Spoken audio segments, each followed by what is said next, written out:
Jasper Ellens had been completely silent since last year. No major leaks, no surprise drops, just radio silence. And then, out of nowhere, he's back. And what makes it interesting is that he revealed the expected launch timing. The DJI Avata 360 is reportedly launching in March, with China getting it first. So we're not talking about a distant concept anymore. We're talking about something that's basically around the corner. One of the biggest tells actually came from a tiny, low-resolution instructional clip spotted by early testers. It shows how to insert and activate a redesigned battery. The video quality, honestly terrible, but that's not the point. The fact that such an internal tutorial exists strongly suggests that review units are already circulating.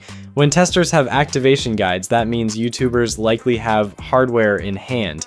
Adding to that, thanks to the Italian outlet Quadricotero News, we've now seen what appears to be official retail packaging.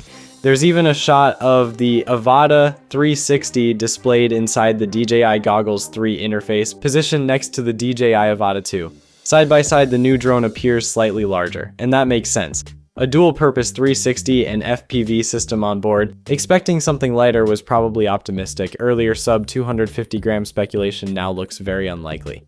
Previous leaks also showed promotional style images revealing the drone's overall design, along with some other images showcasing new multi-battery charging hub that holds 3 intelligent flight batteries and different controller bundle options. The redesigned battery seems to feature a flatter, more compact profile compared to the Avata 2's pack. Reports suggest improved energy density, better thermal handling, and faster charging when paired with the new hub, all important upgrades if the drone is handling dual sensors and heavy 360 processing. Flight time is rumored to sit in the 23 to 25 minute range, which would place it very close to Avata 2 territory.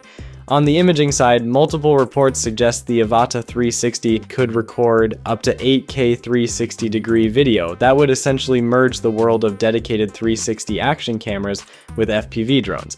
What makes it even more compelling is the rumored rotating or switchable camera system, allowing users to alternate between immersive 360 capture and a traditional forward-facing FPV perspective.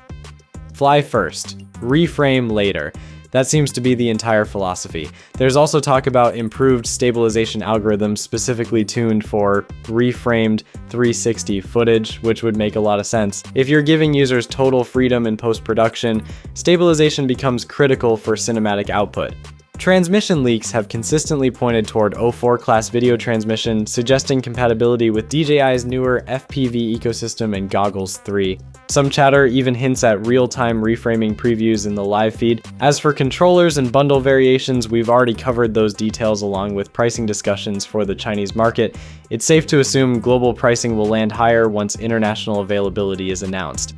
After months of absolutely nothing, we're finally seeing real movement. And when that happens, things usually start accelerating fast. The quiet phase is done, the leaks are flowing, the timing lines up, and now the DJI Avata 360 doesn't feel distant anymore. It feels imminent. Peace.